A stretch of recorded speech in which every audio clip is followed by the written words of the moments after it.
you were talking about the ups and downs. There have been more downs as of late right now. They have just 8 days to try and find a solution here. And all the drama right now is focused on the House. That's where Kevin McCarthy needs to try and find the necessary votes to pass this type of bill right now. You may remember back in May, there was actually a deal for some $1.6 trillion. Right. That's what they wanted the budget to be at between the House Speaker and the President. But now some hardline members of the party are calling for lower. They want it to be $1.47 trillion. Remember, that's trillion. So we're talking about like $100 billion of a difference here.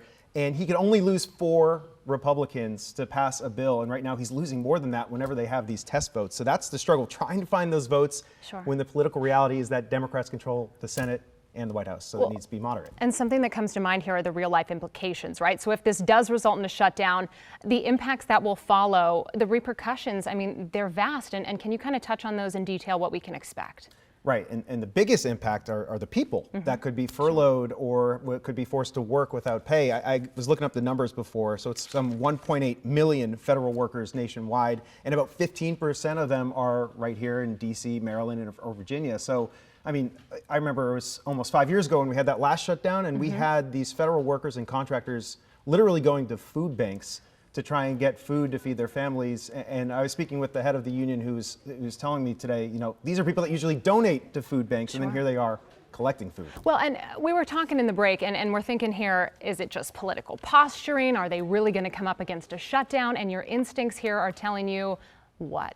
Well, where do we go? You know, I've reached out to a couple political analysts, and all of them, you know, they're struggling. They don't know how we could find a way out of this right now. I mean, there's always a solution eventually, but it's just difficult because they had a stopgap measure, which would have kept the government funded for 30 days, but it failed to get the votes needed in the Republican House.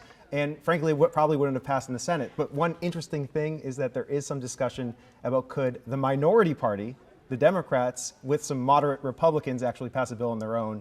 There have been discussions on that. That would be unprecedented. Okay, that's promising. But in the meantime, people's real lives, you know, are on the line here, and their livelihoods, and it's scary. It's a big deal for all those people who would go without a paycheck. And then one last thing I'll say, the National Mall 5 years ago was filthy during that shutdown because they didn't pick up that trash. And Bruce LeShan was talking about the porta potties. They were not pretty either. All right, the real life implications of political posturing. Evan Koslof, thank you so much for your reporting.